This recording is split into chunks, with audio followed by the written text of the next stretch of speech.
Hello everyone, Kaoz here, and welcome to another old school RuneScape video. Did you guys enjoy PvP activities?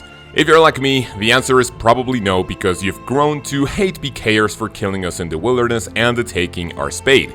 But we are about to get a very interesting activity that's going to replace the Duel arena that might potentially bring, if not more life to the PvP scene, then maybe more versatility and diversity. As you guys are listening to my beautiful voice talking about this topic, you can watch my league's progress in the background, and if you're interested to look at the daily progress, I stream every single day on this YouTube channel, so make sure to subscribe with notifications on and also join the Discord. I will talk about the activity itself, the rewards, and finally some controversial topics from this update, and then obviously my personal opinion. I really hope you guys enjoy. Let's begin. This new activity is going to be called the Emir's Arena, and it is the replacement of the Sand Casino that died a couple of months ago in Jagex's effort to fight real-world trading in one way or another. In here, you will be able to participate in 1v1 tournaments, 1v1 ranked matches, and also friendly matches just like the Duel Arena in the past. Once you begin either a tournament, a duel, or a friendly match, you will go to a quote-unquote separate game file, so picture it like LMS where you go somewhere else with different stats. However, in here you will have level 50 attack, strength, defense, and magic, level 70 defense, and finally 99 prayer, agility, and HP. Before the matches begin, you will be able to choose a specialized combat style, and if you choose melee, your stats will go to 85 attack and 95 strength. By choosing either magic or ranged, both of those levels are going to go up to 95. And finally, you will choose a secondary style, and it's the same for the previous ones. If you choose melee, your stats will go up to 70 attack and 80 strength, and either magic or ranged, if you choose them, they will go up to 80. So, once you participate and once you win, you will have two things. You have rank points and also reward points. The rank system is finally going to give us a way to kind of, have what I would call fair PK matches, because in the past, if you participate in the Duel Arena, in the Wilderness, in PvP worlds, and if you're not really skilled at PvP, there's a very good chance that you're gonna find someone who's not even going to be able to, be hit, or is not going to allow you to do anything because they switch perfectly. So this is going to be a very good way to check that skill ceiling, and finally we're going to be able to fight people of around our same rank. So, once you participate in these tournaments, the duels, the ranking system will tell you, okay, so you will be paired against this person, if you win, you go up, if you lose, you go down, and that sounds absolutely perfect for people who want to get into PKing, but they didn't really want to be absolutely shafted by a professional PKer. Notice how I also said reward system. Both the ranking and reward points are not going to go up or down if you choose to battle someone manually, obviously to not inflate either your ranking system or also farm for points. But what about the reward points is going to be interesting. Let's go ahead and see all of the rewards that this new area has to offer. Once you participate in many tournaments or even ranked matches, you will get your hands on a lot of reward points that will give you access to new items in the Emir Arena shop. These items are going to be a combination of tradable and untradeable items, and the idea behind this is that the untradeable items are going to be useful for you because you're going to be able to earn them through your PvP abilities. These are going to be useful on other players, which you can use in the Wilderness, in PvP worlds, in Soul Wars, Castle Wars, and finally, the Fight Arena. If any of you guys remember that one, I don't know. The tradable ones, however, are going to be cosmetic items known as ornament kits that you can actually sell on the Grand Exchange, and is going to be a nice way to profit off of your PvP abilities as well. You have items such as recolors for the Dragon Claws, the Dragon Warhammer, the Heavy Ballista, and finally full Armadil and Bandos armor, which side note is a little weird because we just got new best in slot melee armor in the form of Torva, and we are soon going to be getting a new best in slot ranged armor in the form of the Masori armor from Raid 3 dropping, I want to say in the next couple of months, but I still don't know. The store is also going to include two new sacks, which if you are familiar with the ice sack, the binding sacks, we are going to have wave and surge sacks, which I'm not really into the PvP community, but I don't really know if these are quite popular. And finally, obviously, we are going to have another way of imbuing items that is not in the Nightmare Zone and also Soul Wars. So, with this new activity, people are, well, especially PKers, are going to be able to imbue their items with reward points. That also seems like a very nice alternative. Now, I talked to you about the ornament kits, which are the recolors, the cosmetics, the sacks, and also the imbued ones. But what about the PvP items themselves? Let's go ahead and check those out, because this is where the controversy comes into play just a tiny bit. First of all, we have the wristbands of the arena. This is going to be an alternative to the Barrow's gloves, and this one is particularly interesting because if you do the recipe for disaster, you might potentially end up with around 41 defense, which is the quote-unquote unofficial requirement for the Barrow's gloves. However, the wristbands are going to have a 30 defense requirement, and they are typically going to have the same stats as of right now with this proposal from Jagex. We are also going to get an alternative to the Fighter Torso, and this item is going to be called the Centurion Curious. Hopefully I'm pronouncing that correctly. And this one is also going to have a 40 defense requirement. So right here we have an alternative to a quest item and finally a mini game item. However, the most interesting pieces of, I guess, content and rewards that's going to come from this activity are called Calamity Armor. So basically, this is also going to be an alternative to Void. However, you are not going to need the gloves, as for Void you typically need 4 pieces, but the Calamity Armor is going to consist of 3 items.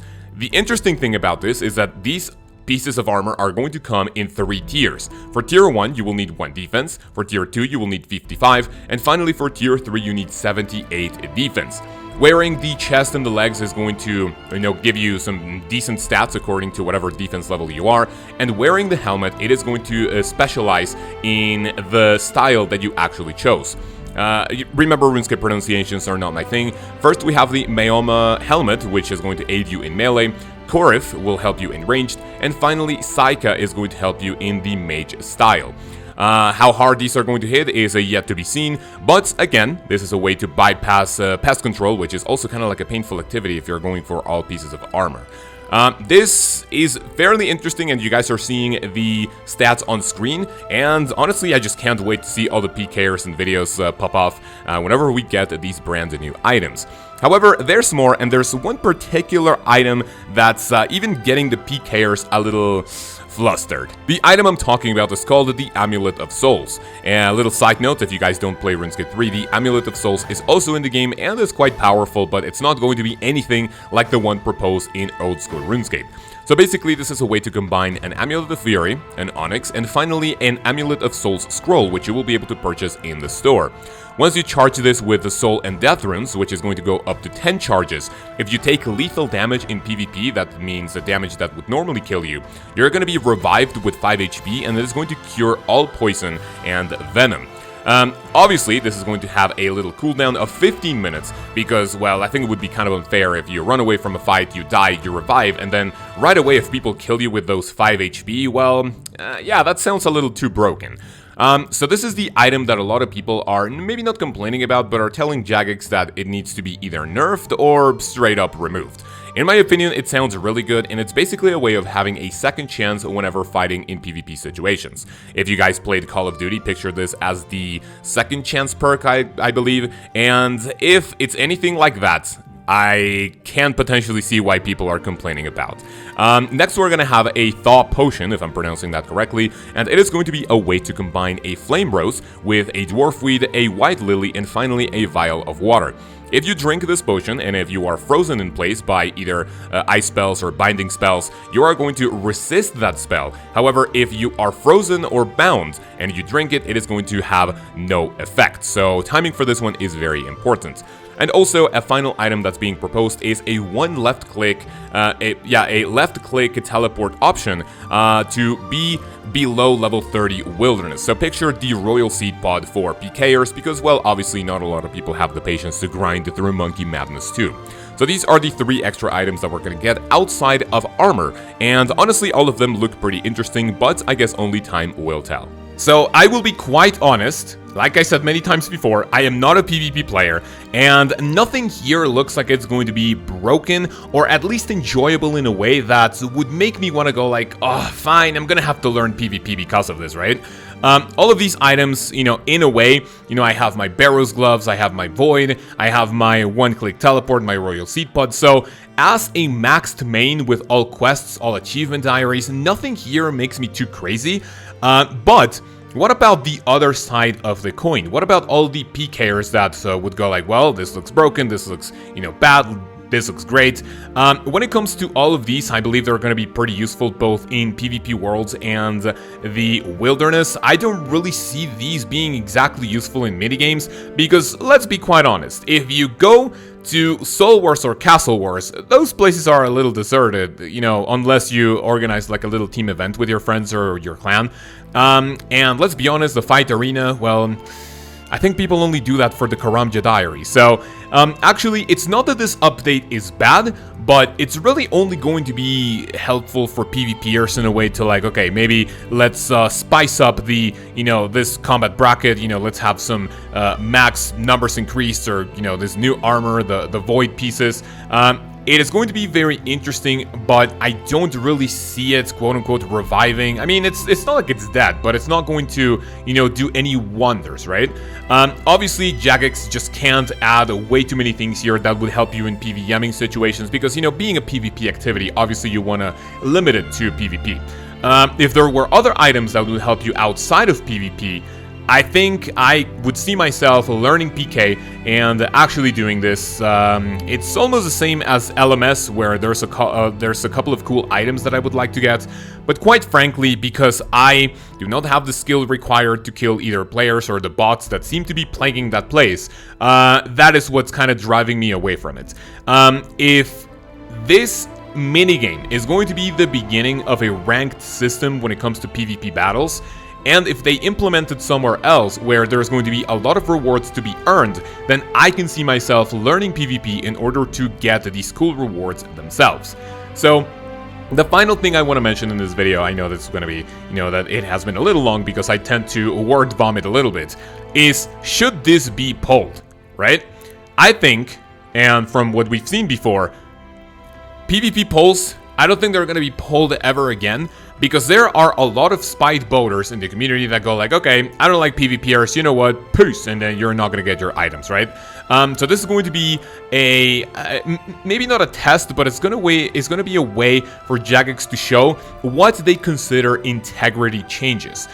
In the past, we've had things that don't pass the poll, but they are still added, such as the Vestas Longsword, and it is just a way to see how what Jagex is going to deem as an integrity change that will also shape the future of the polling system and also the content that they want to add. Not without player feedback, but it's that they're going to add it regardless, but they are going to ask players what they think about the rewards. So, yeah, that's pretty much it. I hope you guys enjoyed this one. And if you made it this far, leave me a comment with the word curious. All right? Leave me a comment with the word curious, which that's what I'm going to be using for the filter, and leave me your suggestion, leave me your comment, leave me your thoughts, your opinion on all of this situation, and I am going to be choosing a random comment on Friday to give you guys a bond, and obviously make sure to leave either your Discord or your RuneScape name so I can actually contact you. I'll be replying to your comment, please let me know who you are, and then we can get in contact and I can give you your nice little bond. And before we close out the video, I have to give a massive thank you to every single person who has become a channel member these past few weeks and even months. The support recently on the live streams has been absolutely mind-blowing, and I really cannot thank you guys enough for that. If you would like to support this channel monetarily, you can check out the join button below to see what type of perks and rewards you can get not only on YouTube but also on Discord. But that's pretty much it. Let me know what you thought about the video. If you made it this far, thank you guys so much for watching. I will see you in the next week, where in the league, I am going to show you some of my best drops and how excited I get when I see some pixels on a screen on a 2007 point-and-click medieval game. You guys have a great day, and I'll see you then. Peace!